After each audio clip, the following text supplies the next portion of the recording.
Hello and welcome to another episode of the Pace and Space podcast. My name is Sean Barnard, here with my esteemed colleague Sam Oshtry, here to talk the latest in the NBA. We got a lot going on. That we are almost to the All-Star break, past the midpoint of the season. The true playoff picture beginning to be painted a little bit. So we're going to dive into the latest for each of these. Sam Oshtry, how are we doing, my friend? How are we hanging in there?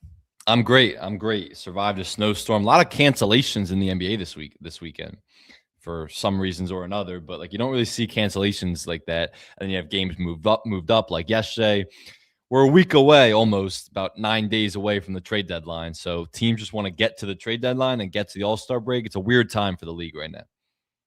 Yeah, 100% there. And if you did not realize that the Sixers game had moved up to 3 o'clock yesterday, do not worry because neither did they. The team also did not get the message as they were absolutely boat raced by the Charlotte Hornets from just about start to finish in this one. I will say, you've said this plenty of times, there are matchups throughout a season that you just got to flush it, throw it away, and act like nothing happened. This certainly fits that criteria for me. I will also note the Hornets are not a bad squad, man. That they are sneaky in the mix. Their numbers have been off the charts lately. I'm buying stock that this franchise is in the positive. So we'll touch on the Sixers angle, but are you with me from kind of the Hornets perspective here?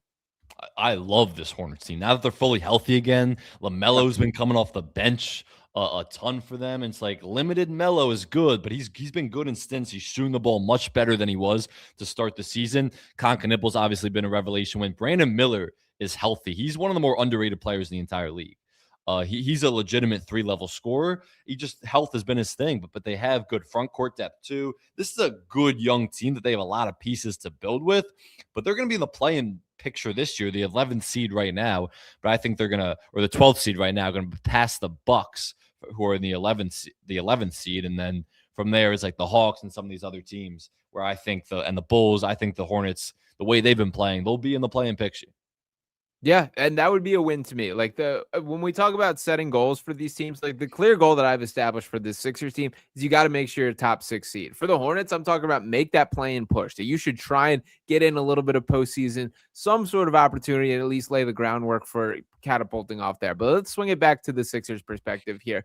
A brutal game from start to finish. And I do want to touch on the Knicks matchup as well. Where's your level of concern at for the Sixers team? It does feel like they've hit a little bit of a lull. Where are you at on that? I didn't watch the game yesterday. It's the first game I haven't watched all season for the Sixers, either live or rewatch. Because if I miss a game live, I'll always rewatch every Sixers game. Didn't watch, forgot it was on. Texted you that completely forgot it was on. I was busy yesterday, and then I saw the score, and I'm like, I'm not even rewatching this one. This is an absolute bullshit game, and it's just one of those games where they didn't get up for. You're in Charlotte since Saturday. You have to go a day early because of the snowstorm, and then the game is pushed up because of weather. Did it snow yesterday in Charlotte? I don't even understand why that game was pushed up because it was complete clear skies here. But the game was pushed up to a mid-afternoon game on a random Monday in late January, a week away from the trade deadline. It's just an absolute stinker game where it's hard to get up for it. And the Sixers did not get up for it at all. So I was like, I'm not even going to watch this game. They were down by 50 at one point, lost by 40 something. There was no point of me even turning that on because you weren't going to take any takeaways from the Sixers perspective, at least. And really from any team, the way that game went, or at least according to the box score. So I didn't watch, and I wasn't going to rewatch. And it's the first one of the year for the Sixers and probably the last one of the year that I won't watch. But to your point about the Sixers and the level of concern, they can't afford those games. It happens to teams all the time. You take a game off here or there. Obviously, Embiid and Paul George didn't play yesterday, even though that's not an excuse anymore for the Sixers team. Whatever. Teams take games off in an 82-game season. Sixers can't afford that. This is a team that's in the 6th seed right now. The Cavs just passed them. The Cavs are in the 5th seed, who are ascending. They've won 7 out of the last 10. The Raptors, who a lot of teams thought would slip up after a great start to the season, they're not going away. The Knicks, Celtics, and Pistons are here to stay. And now you have the Heat, who are tied with you for the 6th seed. That's like, I don't think the Sixers would fall behind the Heat. But that's a concern where all these teams have been playing better basketball recently and passing you. You can't afford to drop games like they dropped yesterday, especially in the fashion in which they did. Yeah, I mean, I'm with you for most of that there. I'll say for like yesterday's game, it looked okay in the early parts of it. The first quarter, they hung with a little, that the Hornets would take a lead, they would scrap back. And then the second half is really where things bottomed out. But I think that's becoming a trend too, because in the Knicks game, we saw the exact same thing where an incredible half of basketball that we saw the Sixers put forth. And then that third quarter continues being Achilles heel for this squad. I don't know what Nick Nurse is doing in the locker room. It's insane to me that this is like still a problem that we are addressing. And what I viewed as like a fluke thing for most of the season, but it's now reaching a point where it just keeps happening, man. And I think a larger point that I want to swing things out to for yesterday's game, it was the worst Tyrese Maxey performance that we've seen certainly all year, and maybe in the better part of his career. That his stat line on the game, he finished with just 6 points in the matchup in 25 minutes of action, 3 of 12 from the field, did have 7 assists and 2 rebounds, 0 for 3 from 3. He has been in a little bit of a shooting slump. I think it's pretty clear that the minutes are catching up to Tyrese Maxey, that he's playing more minutes than any player in really the last 15 years in the league. And I do think he's got it's capable of managing like a very significant workload, but we're pushing the limits, man, and the team is at a detriment. That has to be a priority to fix that moving forward. On the other side of that conversation, one positive that I will take from yesterday's disaster, we saw Jared McCain look like Jared McCain for a stretch, which has not been the case in several months. Finished with Well, 16. in that fourth quarter where they're down 30 already. Correct. But, dude, I think that matters for Jared McCain straight up. He needed to see the ball go in the bucket, hit 4 3-pointers, had 3 assists, 3 boards. There was a little bit of the off-ball motion. One of Jared McCain or Quentin Grimes has to figure it out, man, because Maxey just has too much on his plate right now, and he's starting to feel it. I don't think Jared McCain's ever going to get back in Nick Nurse's rotation this season. I think that ship has sailed. At this point, Nurse just doesn't trust him defensively, and he's not as confident as an offensive player, especially as a shooter, which is where his strength is. What you've seen in meaningful minutes when he's playing with other stars, not in some blowout game in the fourth quarter, which, sure, maybe that's good confidence for him moving forward. He's never getting back, but he's not getting back in Nick Nurse's rotation this year. I just don't see it. Here's the thing about this Sixers team. Maxey, since Embiid's been playing an all NBA level, which I think we can agree he has been over the last month or so. Do you know what the Sixers record is in January? It's 14-12. Is that right? Or no, that's too many games. No, just around January. 500. Yeah, they're 7-7, 500. They're 7-7 in January. Based on how we've like talked about this team, I guess the fans' excitement over this team, you would think that this team is way better than 500 this month. And that's coming when Embiid's played his best stretch of basketball over the last month. He's back to playing an all-NBA level candidate. But we haven't seen Maxey and Embiid both play their best stretch together. We just haven't. And as good as Maxey was to start the year and as good as Embiid's been, Embiid wasn't around to start the year for the most part, and he certainly wasn't good. And then Maxey's in this unbelievable shooting slump that's going on like 7-8 games at this point where he's shooting around 20% from 3. And yeah, minutes are part of it. I mean, that's certainly a factor. He played a ton of minutes, had to carry a huge load, as much as anybody in the league. But at some point, what is that? It's not an excuse. I mean, he's a very young guy. He's one of the more athletic, fast players in the NBA. You saw minutes in that Rockets game, that huge win in overtime. It didn't affect his burst or athleticism late in that game. So I don't really attribute that to the shooting slump as much as some other people might be. It's a shame that we haven't seen those two guys play their best basketball at the same time, because Embiid's been unbelievable, but they're still a 500 team. There's a bunch of other reasons for that, but this team should be better than it is right now. That's where I'm at with them. You know what their record is in clutch games this season? So it was 13-13 around the Rockets game. What is it now? Like 13-15?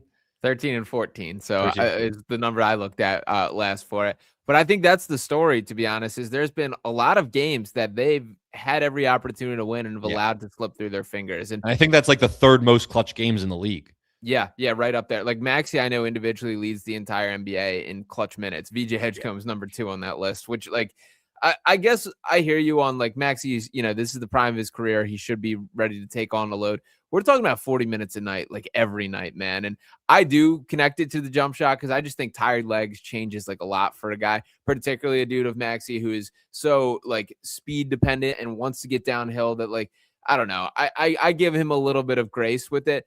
I think the bigger story is like somebody has to be there to pick up the workload. Like Quentin Grimes, we need to have an actual conversation about, because it's now been like 2 months since I've seen that guy play actual, reliable, high quality basketball.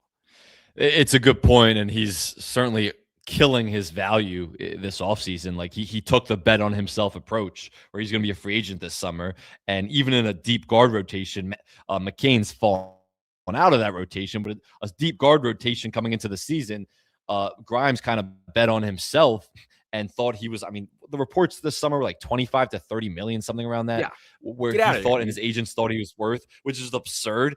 But he bet on himself, and it started paying off the first month or so of the season. He was playing really well. Not so much the last couple of months. So he's definitely losing quite a bit of money. Here's where I'm at with the Sixers. Like, think about this starting group, and Kelly Oubre just got reinserted into the starting lineup a few games ago. So it's not like this starting unit has played a while together, but Maxi's playing at a level that nobody thought he would reach as an all-NBA level guy. Embiid is playing at a level nobody thought he would go back to. VG Edgecombe is better than any of us could have imagined, even the guys who loved him like us coming out of the draft. Better than any of us could have imagined, especially as an offensive player, a shooter, connector, playmaker, attacking closeouts, all those things. Paul George is better than we would have expected and healthier than we would have expected. He's not some star anymore. He's not worth that contract, but he certainly has exceeded expectations, and he's been pretty good on both ends.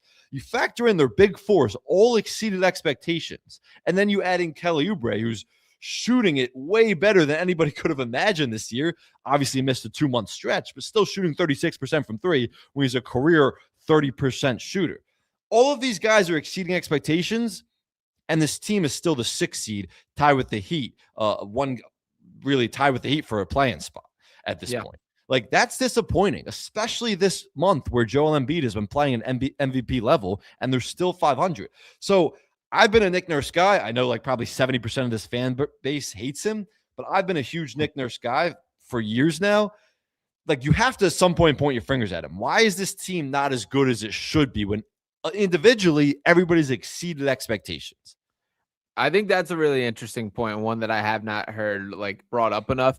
I feel like Nurse gets a crazy level of slack based on the context of, you know, the question marks around this team of who knows when Joel is going to be available, who knows when Paul George is playing, who knows what roster. Like, there's more unique roster combinations that he's going to have to deal with than a general NBA head coach. With that said, they're pretty good roster combinations that you're having at your hands. This is not, you know, the Utah Jazz. This is not Will Hardy pulling things out from, be my, primary scorer today, whatever the case may be. Like, for Nick Nurse, I agree. I think he's underwhelmed relative to expectations. And let's also not forget, like, he was brought in here to be a finishing piece of this potential championship puzzle. I get it. Embiid's health fell apart when he got here, and I can't necessarily pin that on him. But I was really frustrated last year, by the way. It felt like he threw his hands up and quit of what do you want me to do at a very premature level. This year, I think there's been a lot of good to work with. And the biggest takeaway that I have of him as a coach is basically him yelling at referees all the time and using timeouts at pretty inopportune situations. Last year, I agree, and I think he would agree, he's admitted this, that he quit in some ways, and you can't really blame him. Crazy. Yeah, but that's crazy. Yes, he's an NBA coach. He's getting paid all this money. Like, quit's not the right word. He didn't have the right attitude game to game because of how frustrated he was with the injury report and with the guy's availability. And so, like, whatever. Last year was a wash season for everybody. I think he deserves the benefit of the doubt to learn from that and move on and not go into this season with that. And the start of this year, if we go all the way back before we thought Embiid was terrible to start this year, and his availability was also in question, this team reimagined their approach, and Nick Nurse deserves credit for that. And they came in with an attitude of, like, whether Embiid plays or not, we have a game plan and we're ready. And that's what was great to start this season. Why I think a lot of fans fell back in love with this team, because partly it was because of VG Edgecombe and his ascension as a rookie.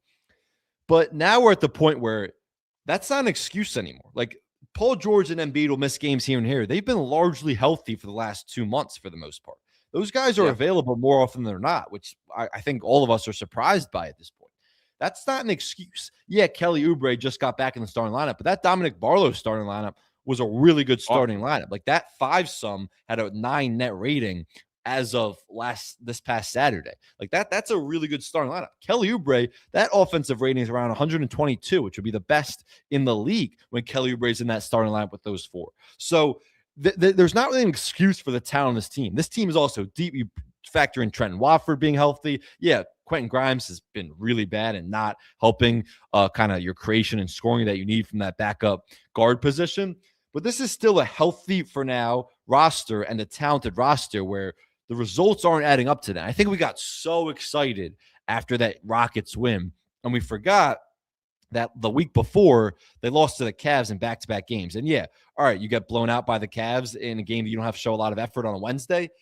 And then you come back on a Friday, you compete harder, but you still blow that game in crunch time. You're up like 7 with a minute to go, something around that. So this team just might not be as good as we think they are, even though I love this talent. Like, I think this starting lineup is one of the best in the league when they're all healthy.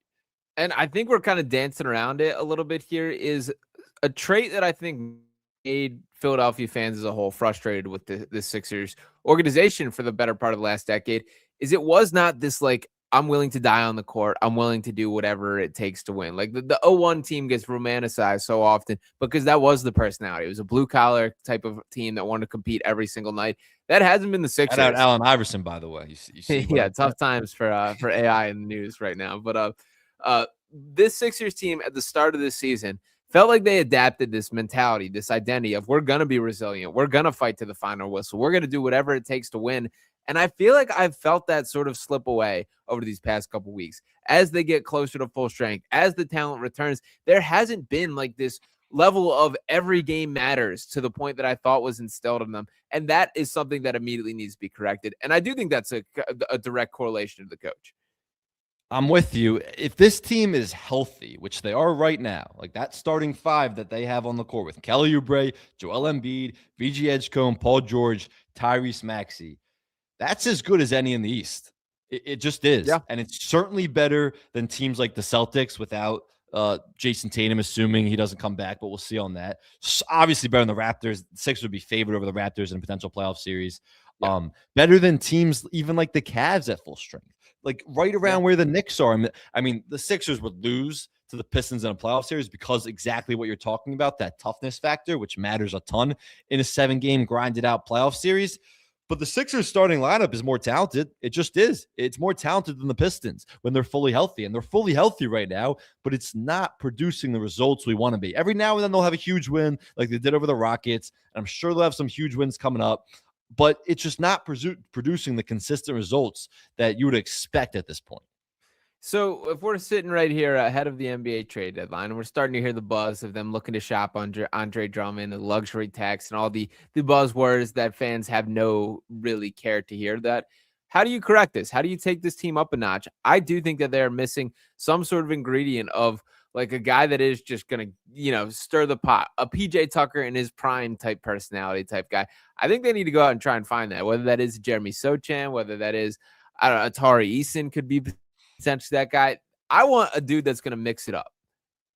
Yeah, maybe. I mean, like you said, like a priority for them seems to be getting under the luxury tax. Yeah. I don't love the Andre Drummond rumors because I think Andre Drummond and Adem Bona are a great backup center duo for either when Embiid doesn't play or for the minutes that Embiid is on the bench. So I like those two guys, the backup center duo. I don't trust really one or the other because they both do different things pretty well for a backup center role. The only thing, like, it's hard to know what they really need because they have a pretty deep team and a complete starting unit. The only thing is, like, do you try to ship off Quentin Grimes, who's obviously on this expiring deal and doesn't seem like he'll be back as a Sixer next year? Is there any no trade clause, by the way? Oh, yeah, you're right. That's a good call. That's a good call. And he actually has, I completely forgot that he's one of like the 3 players in the league who has a no trade clause. Great call. And like, would he waive it? Probably not, because he actually has a decent role in the Sixers team. He's just not playing well. That's a tough situation because that's what you need now more than ever right now. It is a reliable backup guard as a creator to give Maxey some relief. And VJ can do that in stretches, but like VJ is better playing off the catch alongside a dominant one than he is running like the pick and roll and being the primary creator at this point of his career. So can you find someone who can give you better production than Quentin Grimes is doing right now? The answer is probably not. I don't expect the Sixers to do much at the trade deadline. They're going to do something. I mean, Daryl Morey has made a trade at the deadline every year he's been in control of this Sixers team. What I can live with is I'm not interested in Josh Harris' pockets. The luxury tax line is purely that of what that number is on the, He is, though. He is interested in his own pocket. you were Even though right guy about owns that. 3 teams. You are right about that. But what I can get behind is I do think there's a world where you can thread the needle and talk about shaking things up a little bit to where you save money and still improve the team. Like Jay Huff is the name and the example that would pop to mind. We're talking about him being like $3 million or $2.5 million cheaper than Drummond on a per year contract. And I think would be an upgrade from a stylistic standpoint. I'm in agreement with you. I would not just trade Andre Drummond just to trade Andre Drummond. I think even calling him and Bona a great backup pairing is a little strong there. That Adem Bona, man. I know you did not watch the Hornets game.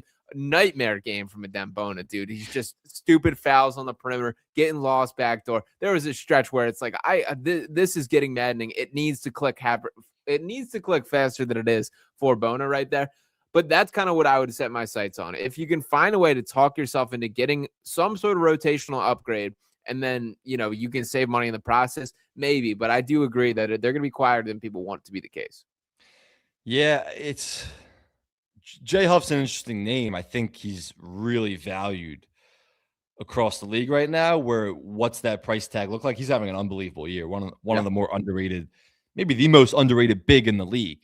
So it's like, what's the price tag going to be? I'm not sure the Sixers have enough to afford it or would be willing to part with enough where they could get a Jay Huff in return. So, yeah, they're going to do something for the reasons you just laid out. Is it going to be anything that moves the needle, anything significant? No. They also still are they just signed a guy to keep Dominic Barlow for an extended period of time, and that's Put part some of the respect equation. on Charles Bassey's name, by the way. Charles Bassey, yes, thank you. Yes. I forgot his name for a second. I'm sure he'll move the needle. But like they also have to figure out what they're doing with these two-way contracts. You expect both of them to be back one way or the other because of how well they've been playing, and key parts of the rotation. Jabari Walker has been better than any of us could have imagined too. So I don't think they're going to have an active trade deadline. It's just like, what do you do and what do you need right now? Because you're trying to balance this year's your chances this year, but also with that long-term window because you do have a backcourt of the future.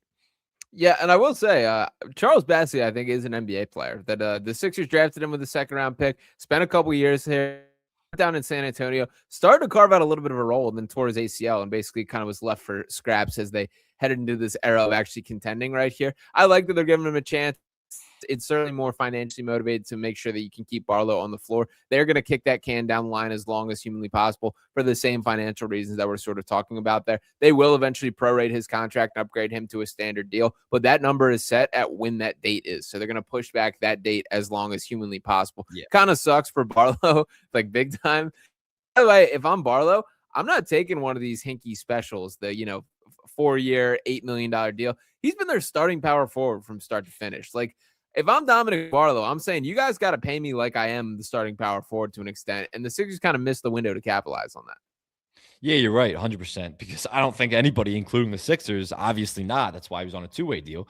Thought that he would have the impact and be the player that he's been this year. But I think he really meshes well, first off, with Embiid, but also with the lineup where you have the backcourt they have. You have Embiid. He's such a great cutter, great rebounder. Can't shoot the ball at all, really. But he actually made one against the Knicks the other night. But he can't really shoot the ball. Don't trust him to. So he's not the floor spacer that you would want, but just a really quality floor. And he has real value across the league. Like he's going to be getting paid eventually. I did love the quote about when he was asked with playing with Joel Embiid what he's learned, and he replied, "Sometimes you just got to get the blank out of the way," which that is true. Playing with it, I do want to touch on the Knicks a little bit. Now, I will preface this. I was knee deep in moving at the time of this matchup. I did give it a rewatch here, but not quite the same experience when you know what the final score is before watching it down. My takeaways on the second rewatch: I thought overall a pretty good game by the Sixers. First half especially, I thought they looked pretty phenomenal there. That's like, okay, this is what this team is supposed to look like. The third quarter pops up once again here. I personally think the biggest issue with that entire game was on the defensive end, that they looked not connected enough on my end. A lot of open threes in crunch time and really throughout that matchup here. And then you mentioned to me how the clutch offense was something that really bothered you. Take me through your thought process watching that game. So from the Knicks perspective first, Mitchell Robinson was a beast. And you kind of saw these problems that the Sixers have had all season. One of the worst defensive rebounding teams in the league. You've seen that all season with Embiid on the floor, with Embiid off the floor. Doesn't matter. And the Knicks exposed that. That was part of their game plan coming in. Mitchell Robinson was a beast on the glass. They couldn't keep him off. Got so many extra possessions. Mitchell Robinson does those offensive rebounds and a kick out threes off the relocation by the shooters better than anybody in any team in the league. So the Sixers got beat on that a lot.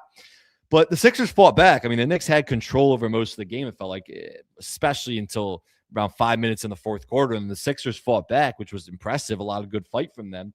But what you saw is what you've seen even at Embiid's peak and his height of his powers, his MVP seasons, is that he's not a guy that you necessarily want to play through late in games. And you saw that once again. He was played brilliant on Saturday against the Knicks. He was so dominant. He was cooking Mitchell Robinson. He was cooking Cat. Anybody you put on him, he was having a field day with. But then the crunch time offense comes, and you're still running stuff through Joel Embiid, and the Knicks went small. And they put OG Anunoby on Joel Embiid, and that was their best defender on Embiid all night. They had Karl-Anthony Towns. He fouled out, but he had a pretty bad game anyway. And then Mitchell Robinson both those guys were on the bench. And Embiid struggled.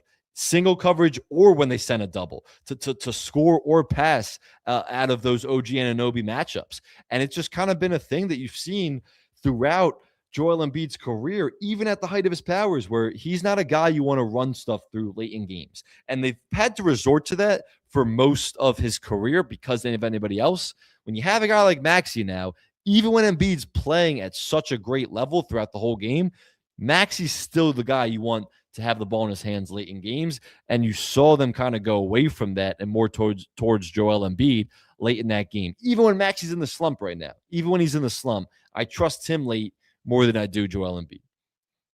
You know who I do not trust, Sam Oshtry? Who's that? NBA referees, like, at all. Yeah. Because, I mean, I'm not going to say, they were trying to foul them. They didn't even call it. It felt like every, pretty big call during that stretch they got wrong. Things too. And I do think Sixers got the short end of the stick more so than anything. And mind you, this is right after a game in which Tyrese Maxey very clearly gets a goaltending that everyone saw, a clear-cut goaltending, just completely silent there. So I'm getting a little sick of this referee. I mean, I'm bringing up the conversation. I'm getting sick that we have to have this, that this is insane, the lack of effectiveness and the poor report, the last 2-minute report after the fact. It just makes me feel worse, to be perfectly honest. I understand it's about accountability, but when I can just see what my eyes clearly told me the night before, the next day, of, yeah, no, they messed this call that would have absolutely changed the trajectory of the game. Yeah, they got that one wrong. And it's like, yeah, I know. What can we do about this now? So I'm getting a little sick of the referee conversation. Not to completely take away your point, but did have to mention that. Yeah, it was pretty bad late in that game. I don't think it was something like the Rockets game where it really impacted the outcome necessarily, but it was pretty bad, especially they just had no control over the game late, especially when they were trying to foul. It was obvious they were trying to foul. They made contact and they let those whistles go. It was a disaster, and the refs have been pretty bad all year, not just for the Sixers, throughout the entire league, it feels like. 100%. But again, I don't think that's what decided the game was refs on Saturday night. So when Maxey hoisted that last shot, that three that ultimately that sealed it at the end, you got to call a foul, man. It was a foul on the floor. It was a take foul by Landry Shamet. It was. I'm trying to relive it in my mind. Yes, that was 100% a foul on the floor. Yeah, but it wasn't a shooting foul. Yes, no. When he's driving right, 100%. And Landry Shamet tried to foul. I think there was 9 seconds left. I'm just replaying it in my mind right now. Yeah, there was 9 seconds left. And their plan obviously was to foul up three, risky plan as is. So Maxey kind of saw that and tried to shoot it. The foul happened first. Number one, you have to call the foul. It's a take foul. That's what they were doing intentionally. Didn't call it. Awful job by the refs, but it would have been on the floor anyway. But then, at the same time, Maxey heaved it way after the fact, where it was there was no whistle. It was almost like another stride that he took and then heaved it. And it's so hard to kind of play that if you're Maxey, and it was more the ref's fault than anything. Yeah. But there was no foul whistle on the floor, and then he heaved it. So it was kind of a confusing sequence. Well, I mean, for starters, I do appreciate Maxey taking it on the chest after and not throwing the referees under the bus whatsoever. Just like he was like, "Nope, I didn't think I was fouled. That was the shot I was going for," which is an obvious lie, but I Yeah. appreciate it there. I mean, if we're gonna put in these shoes, he's thinking he's getting fouled. He's throwing the shot up before he hears the whistle. That's 3 shots, is what he's trying to do there, and like guys No, do yeah. that all the time. So like, it No, sucks. I get it. I mean, I get it. You're right that if you're about to get fouled intentionally, you want to try to shoot it to force the 3 shots, but Yeah. the refs just completely missed it. Yeah, we'll put the referee conversation to the side, but that did leave a little sour taste in my mouth the way that one ultimately did go down. I do want to talk about your New York Knicks and your boy Karl Anthony Towns a little bit right now. I don't think Karl Anthony Towns should be an All-Star, Sam Oshtry. He's not good enough to be an All-Star. Tell me why I'm wrong. Well, let's go through the All-Star list. If Okay. you're putting him in, then who are you taking out? Uh, uh, Because So I'll first make my case on why I kind of arrived. And part of this was during this game. I think the Knicks are a better team without Karl Anthony Towns on the floor currently. In this current version of Karl Anthony Towns, which I do think is certainly him not playing his best basketball, but some stupid turnovers. He's regressed to some really bad habits. He's throwing temper tantrums out there to an extent. He's sacrificing is how he wants to word it. But the bottom line is like, he misses a ton of defensive rotations. And like, I think that's really disruptive to the Knicks thing. I don't think he hasn't shot the ball particularly well this year. Half the fan base is like torn on, can you win with this guy? He's a flawed basketball player. He always has been. I can't look at this dude and be like, this is an all-star caliber talent, is kind of how I'm arriving on. I don't hate not putting him in the East All-Star games because of how much he's regressed this year. And to give everyone some numbers real quick, he's shooting 55% at the rim. Worst mark of his entire career. That's awful. He's shooting 36% from 3. Second worst 3-point percentage of his entire career. He's not playing well enough. So as much as he has had to sacrifice, which there is some truth to, he's also not converting at the rim or from 3 at the usual rate he does. So he's letting his role and kind of the adjustment he's had impacts his play. And then when he's not playing well, that leads to stupid fouls that you've seen a lot. That leads to dumber turnovers. And it's just this trickle down effect of like disastrous Karl Anthony Towns possessions and games. And it's been ugly. And like the Knicks need the best version of Karl Anthony Towns to win a championship, even to win the East right now. And so until he kind of gets it together and properly adjusts or at least plays better, then the Knicks aren't going to reach their potential. And, you know, maybe the Karl Anthony Towns thing just won't work. Like he won't mesh with his coaching staff. His personality won't mesh with the other players on this team. I can promise you, if the Knicks don't make the finals this year, he won't be on this team next year. You ship him out no matter what it takes. But he's been the biggest problem. So when you go back to the All-Star conversation, I don't hate it. I mean, look, he's still a 20-10 machine. Like he's been a great rebounder, and that's what sometimes people don't realize about the Karl Anthony Towns thing is he is one of the better rebounding bigs in the league. Yeah. He's still a 20-10 machine, and if this was in the West, I would have no problem with it. My thing in the East is if you take him out of the All-Star game, it's such a weak East right now. The player pool is like, who are you putting in front of him? Well, it's funny you asked that, Sam Oshtry, because I do have an answer for you here. You know who deserves to be an All-Star over Joel Embiid? I don't want to hear it. Joel Embiid deserves to be an All-Star over Karl Anthony Towns. He's had a better season. He's a better player. He's had a better season when you just joined the season in December. Season starts in late October. I mean, I think he has been more impactful to winning on his individual team than Karl Anthony Towns has been on his, and I think he's a more talented overall basketball player. Joel Embiid deserves to be an All-Star over Karl Anthony Towns. I would take both of them out. I'd rather have Evan Mobley in, who I don't even have as an All-Star right now, but I'd rather have an Evan Mobley in. I'd rather have Brandon Ingram in, who would be the second Raptor on that team, or who, you know, the Raptors have been much better than anybody expected. I wouldn't mind putting a second Raptor in there. I'd have Brandon Ingram over both those guys. A Derek White, who's gone under the radar again, even though he's been the Celtics' best player all season. There's other options. Jaylen Brown's an MVP candidate, dog. No, I said second best player. Oh, okay. I thought you said Celtics best player. No. Second best player. I'm not going to go crazy. Celtics best player. This season. So like they've exceeded expectations. I wouldn't mind them having a second player in. If you want to take Karl Anthony Towns out, I'm not going to fight you because he's regressed and he hasn't had that great of a season. I still have him in just because the player pool isn't that great. And the Knicks have still been a really good team for most of the season, even though the last 3 weeks have been obviously a huge struggle. Embiid's season started to me in December. He was out for a while, and then he was awful when he played the first couple months of the season. So I'm not putting, even though he's been one of the 10 best players in basketball over the last month, I'm not putting him as an all-star because that's only been over the last month.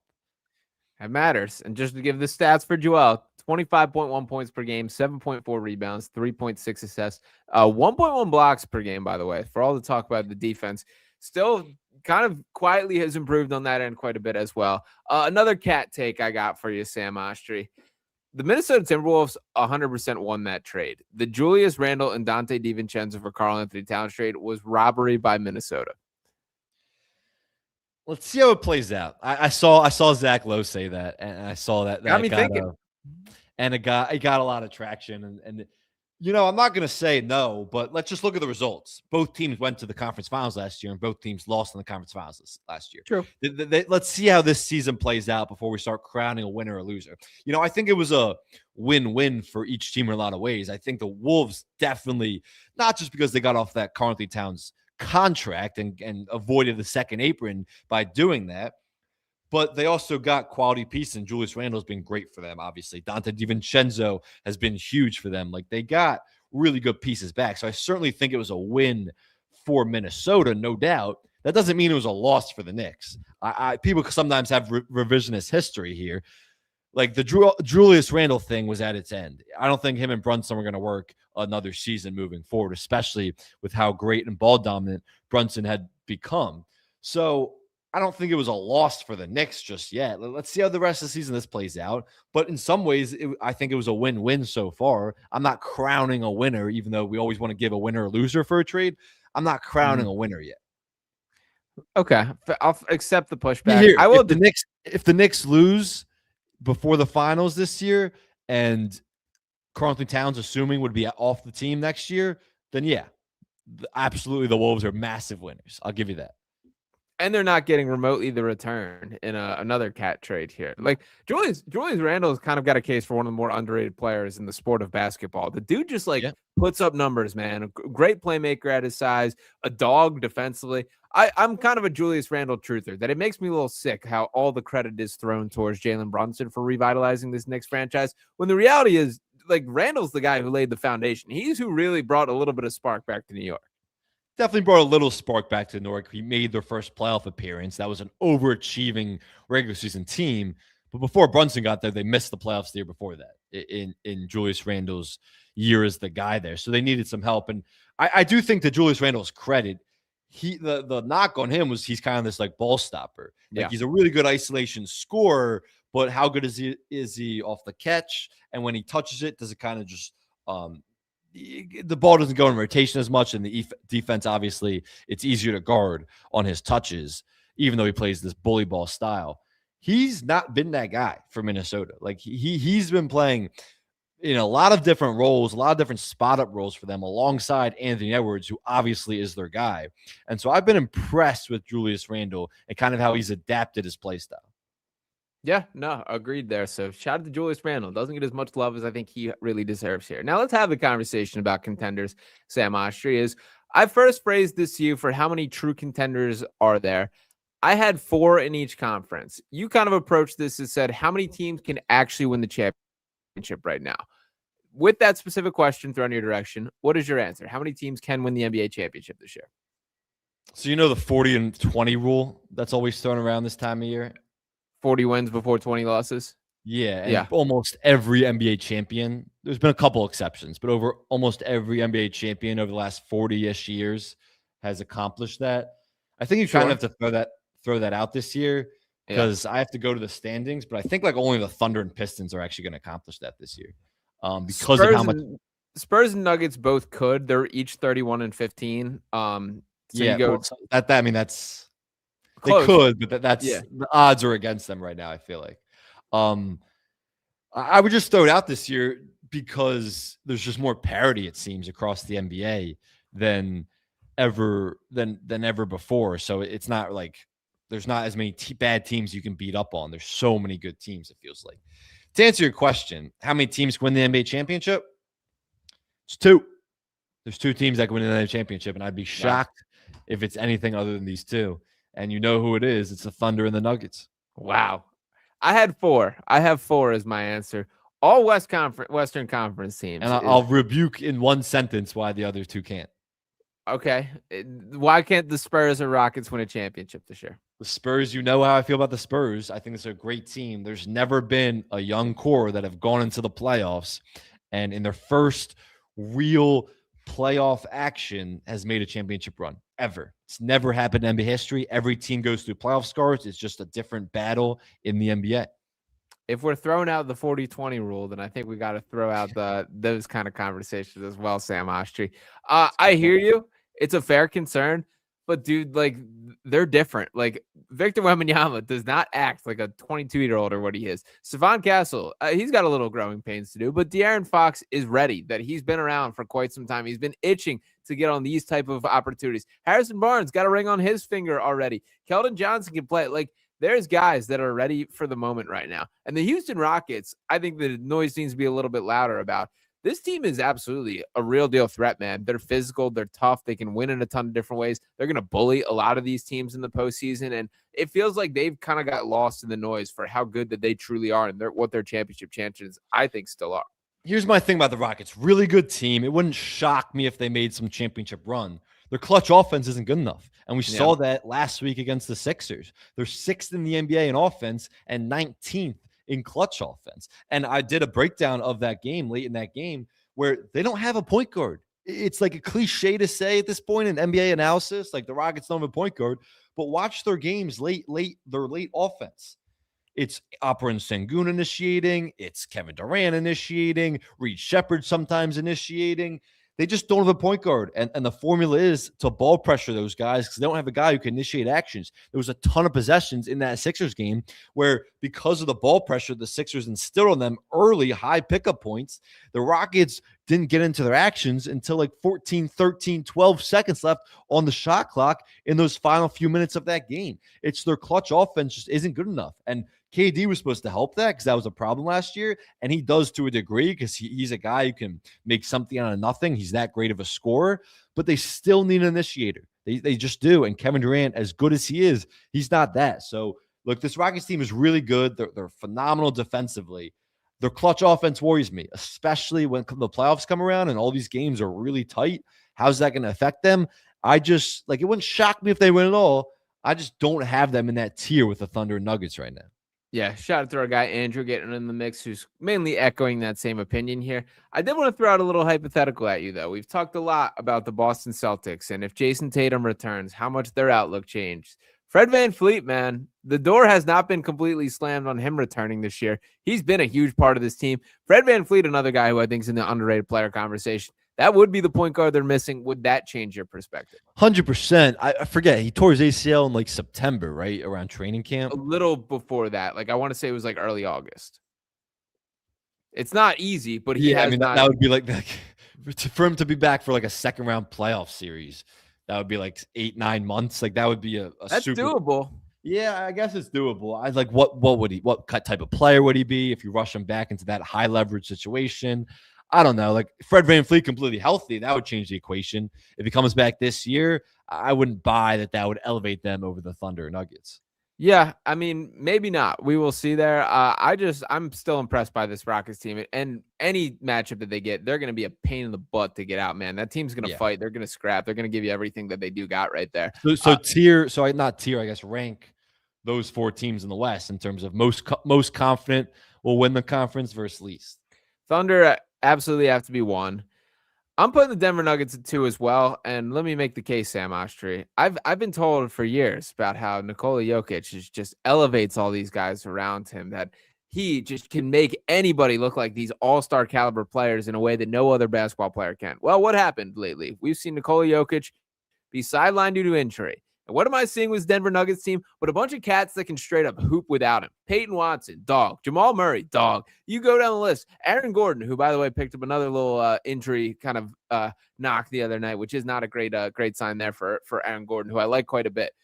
I say all this to say, this team has the horses outside of Nikola Jokic, man. And there's no doubt he's a 3-time MVP. He's an incredibly talented basketball player. there is no excuse about the roster around him. If Jokic is this dude, if he is the 49th best basketball player of all time in the way that I believe he is, he absolutely should be ready to go toe-to-toe with the Thunder right this season. I put them at 2. Yeah, I actually have them at 1. I mean, they were my pick before the season, and I think they're the best team in the West. And what they're doing without Nikola Jokic just speaks to kind of the fact that this is the best supporting cast Nikola Jokic has ever played with, which is why I actually took them to win the West to start with. Because over the last couple of years, the Nuggets didn't have the supporting cast. It was all Jokic and to an extent Murray in the playoffs, and the rest of the guys just did not come through for them, including Michael Porter Jr., who'd been awful the last 2 playoffs. So to an extent, Jamal Murray in the playoffs, as if he did not carry that team in several games, is a little something. No, that championship year, he was amazing. I'm Yeah. saying the last couple of years he's been good. Okay. And I'm not saying he's been part of the problem the last couple of years, but it's like he hasn't been what he was that 2023 run, which was when he was at his absolute best over those 2 months in the playoffs. But this speaks to how great the surrounding cast is. Like Jalen Pickett, when this team's completely healthy, David Edelman is going to have to find an opportunity to have him in the rotation because he's been that good as a scorer and as a creator. And then obviously Spencer Jones and Christian Brown has been in and out of the lineup, but like they have so many pieces. And like you always say that thing about Nikola Jokic, no one say he's ever played with complete scrubs. But when you're playing with a guy who commands as much defensive attention and eyeballs on him as Jokic does, if you cut properly and you spot up properly, and as great of a passer as he is, he's going to find you easy looks. That's been the thing about Nikola Jokic and why he elevates the talent around him. So I think this is the best team he's played with, and I think this is a Nuggets team that's equipped to beat a Thunder team who struggled. I know Jalen Williams is out, but like they're still struggling over the last month or so. There is certainly people who make it sound like Jokic has played with complete scrubs. I will say that. He's never played with an all-star. I think I can say that for about 4 more days. So yeah, might as well say it. Like that's so lame to me, that exact line, which I've heard thrown in my face a million times. Nonetheless, the last question I have before we sign off here, Sam Oshtry. We saw Giannis with the calf injury spark up once again. Is that the last time we ever see Giannis Antetokounmpo in a Bucks jersey? Here's my question. I'll throw it back to you because I'm curious your take. Is he more or less likely to get traded this season now because of that injury? I honestly don't think it matters that much. Like, I think everyone knows who Giannis is. I might go slightly less because I do think like it obviously doesn't help the price point. And if we're being honest, like the injury list that Giannis has dealt with is not particularly light. Like this guy's been beat up. This guy's dealt with a lot. And calf injuries have become that like warning sign injury for guys at this point of like, is that an Achilles issue? Could this be leading to something down the line? I would say slightly less, but I ultimately don't think it matters. To me, I feel like the final realization has hit that Milwaukee organization that the best move for all parties is just to kind of separate things, even if it is not the pristine return that I kind of had viewed them holding out for the whole time. Even before this injury, he had some weird performances where he didn't look right, but he also wasn't shooting the ball as much, wasn't as aggressive, looked like he was walking up the floor certain possessions. And then post-game, he was kind of making these comments that were just like he was completely bought out or not bought in, I guess I should say. I think to answer my question, I agree with you that I think he's less likely to be traded because of this injury. When you look at the history of the league, stars, even superstars, when they're traded mid-season, it usually doesn't yield results that season. So now you're trading for a guy that's injured who might not come back till what, March at this point? Like we're looking at a real possibility he's not back till early or mid-March. You're going to have a month before the playoffs to reinvent your offense around Giannis and really your defense around Giannis, and you're going to make a championship run. I don't think there's any team in the league that looks at that and goes, yeah, we're willing to give up a lot for that player for half of this season, knowing that we can't necessarily sign him to a long-term deal. Because if you can sign him to a long-term deal, then fine, sure. But I don't necessarily think that that's in the cards right now because he's on an expiring deal and he'll become a free agent in 2027. So I don't think he's going to get traded this year. I just don't think it's going to happen at the deadline at this point because also from the Bucks perspective, you can get a bigger package for Giannis if it's in the summer.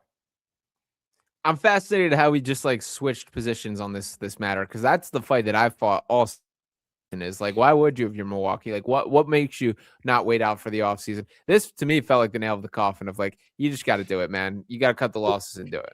Well, here's the thing. This is why I've been so frustrated. This was a wasted year in the prime of Giannis's career. And 100%. look, we call Anthony Davis injury prone all the time. Like, Giannis is injury prone. He's earned that label over the last 3 seasons. He hasn't finished a season healthy, and he's missed a ton of time. And yeah, he's had to carry an absurdly big load because he's been on a bad team, especially this year. He's injury prone. Like you're. I mean, to push back a little, what do you think's the fewest amount of games he ever played over the course of a season is? 60. 61. He's gone last year 67, 73 before that, 63, 67, 61, 63, 72, 75, 80, 80, 81. But all those seasons he finished hurt. Not all. In the last 3 seasons he finished hurt. And he was either like, go back when they were the 1 seed against the Heat, when the Heat made that crazy run in 23. He was hurt in that first round series, which is why they got upset to the Heat as the 1 seed. Mike Budenholzer was fired. Next season, they lose to the Pacers because he's hurt. I believe he misses a game or 2, and then he comes back, still hurt. Last season, he played the whole series, I believe. I could be wrong about that, but he was hurt. He was dealing with injuries because he was hurt late in the regular season. Like, he's hurt at the worst times right now. That's the conversation, even if he's not missing a ton of regular season games.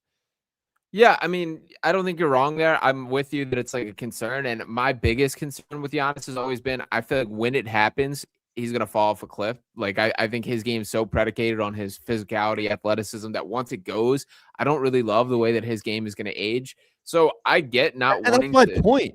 Sorry to interrupt there, but like, that's my point, that he just wasted a season. Like, don't you think he just wasted an entire season in the prime of his career for a somewhat injury-prone guy? Why didn't you ask for a trade? Why wasn't a trade demanded before or last summer?